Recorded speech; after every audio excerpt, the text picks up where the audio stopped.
আজকের মশলাটা তাদের জন্য যারা বাড়িতে বসে নামাজ পড়ে যায়, যারা মসজিদে যেতে অবহেলা করে, তাদের জন্য আজকের মশলা।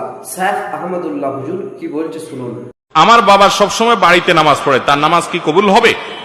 জামাত তরক করে একাকী পুরুষ মানুষ বাসায় যদি নিয়মিত নামাজ পড়ে, তার এই নামাজ আল্লাহর কাছে কবুল হবে না। ফরজ, ওয়াক্তের ফরজটা কোনো মতে দায়মুক্ত হয়তো হবে, কিন্তু আল্লাহর কাছে কবুল হবে না। এক হাদিসে আসছে, লা সালাতা লিজারিল মসজিদি ইল্লা ফিল মসজিদি। যে ব্যক্তি মসজিদের প্রতিবেশী অর্থাৎ মসজিদে যেতে পারে, সে বাসায় নামাজ পড়লে নামাজ হবে না। অনেক মুরব্বী আছে এক যুক্তিতে বাসায় নামাজ পড়েন, সেটা হলো বলে যে কার পিছনে নামাজ পড়ো, দুনিয়াতে মানুষ আছে নাকি? ওনারা সব ইমাম সাহেবদেরকে মনে করেন এরা তো আর খারাপ মানুষ, এদের পিছনে নামাজ পড়া জায়েজ নাই। ভালো করে শুনে রাখেন, ইমাম সাহেবরা যদি খারাপও হয় তারপরেও জামাতে নামাজ পড়তে হবে, একা নামাজ পড়া যাবে না। একা নামাজ পড়া এটা ভুল।